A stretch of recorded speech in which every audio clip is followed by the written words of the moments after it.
Part 1. The squeak of sneakers and the sound of laughter filled the high school gym as the cheer team practiced their routine. Emily, the shy sophomore with a quiet smile, stood at the back, her signature long ponytail swaying with every move. She'd spent years growing it. It was her pride, her comfort blanket in a world that often felt too loud. But to some on the team, her quietness made her an easy target. During a water break, as Emily leaned down to grab her bottle, she felt a sudden, sickening snip. Gasps filled the gym as a chunk of her silky hair tumbled to the floor. Kayla, the captain, smirked and dangled the cut ponytail like a trophy. "Consider it an upgrade," she taunted. Emily's cheeks burned. She didn't cry, not here. Not in front of them. She walked away in silence, but inside, something broke. She knew her dad would pick her up after practice, but she didn't know his reaction would change everything. Part 2. When Emily slid into the passenger seat, her dad's easygoing grin faded instantly. He saw the jagged, uneven ends of her hair, the trembling in her hands. "Who did this?" he asked, voice low but laced with steel. Emily tried to brush it off, but he wasn't buying it. He parked right outside the gym doors, walked in with calm, deliberate steps that made heads turn. The room went silent. Without raising his voice, he addressed the coach. "I believe someone here vandalized my daughter's hair." Kayla tried to laugh it off, but her smirk faltered when Emily's dad pulled out his phone, revealing the school board member contact list and the state's anti-bullying policy. He didn't yell, he didn't threaten, he simply laid out the facts, naming each consequence they'd face: suspension from the team, a permanent record notation, even legal charges for harassment. The principal, called in within minutes, sided with him. Kayla and her clique were benched for the rest of the season and ordered to attend mandatory counseling. As they stormed out, Emily's dad put an arm around her. "They can cut your hair, kiddo," he murmured, "but they'll never cut your spirit." For the first time in weeks, Emily smiled, not because justice was served, but because she knew she wasn't facing the world alone. "Got it. I can create a part 3 that picks up after her dad's intervention and expands the emotional, school, and personal aftermath into a full 900-word continuation. Here's the extended part. Part 3. The following morning, the story had already spread across the entire school. It wasn't just whispered in hallways, it was posted in group chats, shared on Snapchat stories, and even made its way to the local community Facebook page, where a few parents were very vocal about kids these days, and where's the accountability? Emily walked in with her dad at her side. He wasn't usually the type to escort her to school, but today was different. Today wasn't about embarrassment, it was about making a statement. The moment they stepped into the front office, the principal greeted them with a firm handshake. "We're handling it," she promised. "But I think the cheer team needs to hear from both of you today." Emily's heart sank. Speak. In front of them, the very same girls who'd laughed when her hair fell to the floor. But her dad squeezed her shoulder gently. "You don't have to," he whispered, "but if you want to, I'll stand right there with you." She surprised herself when she nodded. By fourth period, the entire cheer squad was seated in the small team meeting room. Kayla sat in the back, arms crossed, eyes locked on the wall. A few of the other girls shifted uncomfortably in their seats. Coach Miller cleared his throat. "We need to address what happened yesterday. Emily has something to say."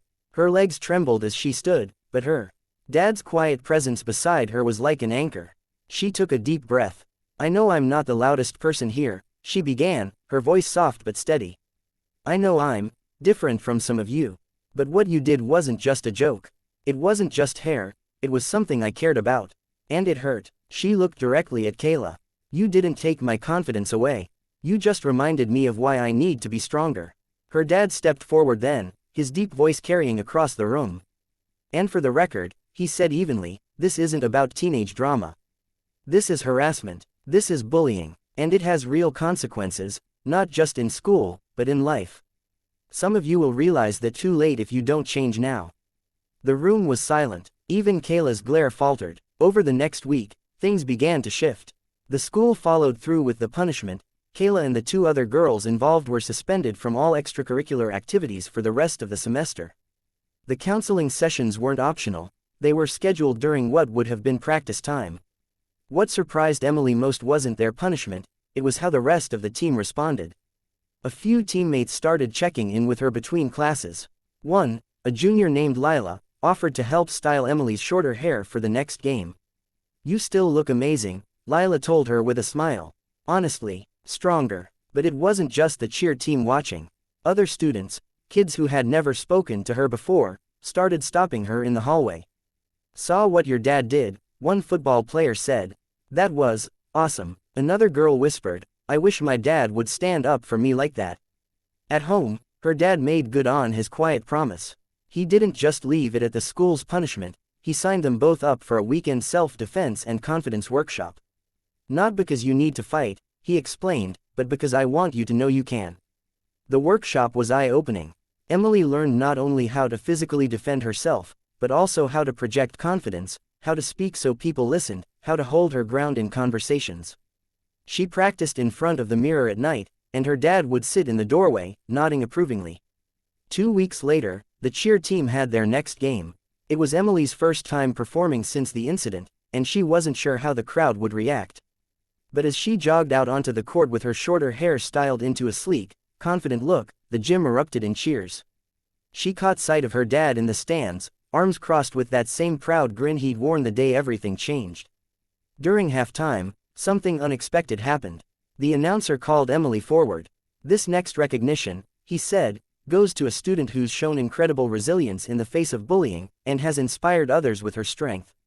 The principal handed her a small plaque, the words "Courage Award" engraved on it. The crowd clapped, some even stood. Kayla wasn't there, her suspension was still in effect, but Emily didn't need her to be. The moment wasn't about revenge. It was about reclaiming her space. Later that night, as they drove home, Emily looked over at her dad. "You know, when it happened, I thought I'd never want to show my face again." "And now?" he asked, glancing at her with a knowing smile.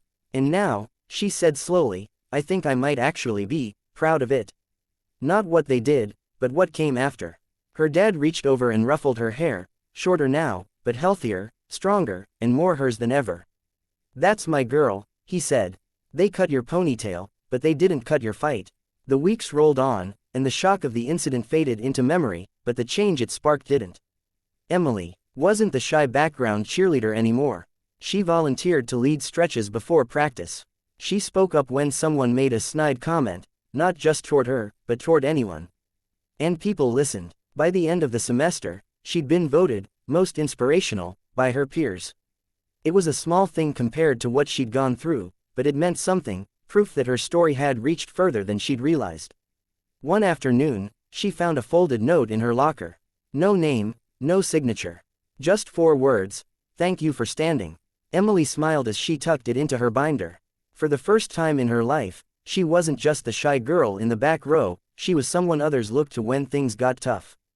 And it all started with one terrible, unfair moment, and a dad who refused to let it break her. If you want, I can also give you an alternate, part 3 inches version where her dad's reaction leads to a more dramatic confrontation outside the school. That would make it even more intense. Would you like me to craft that too?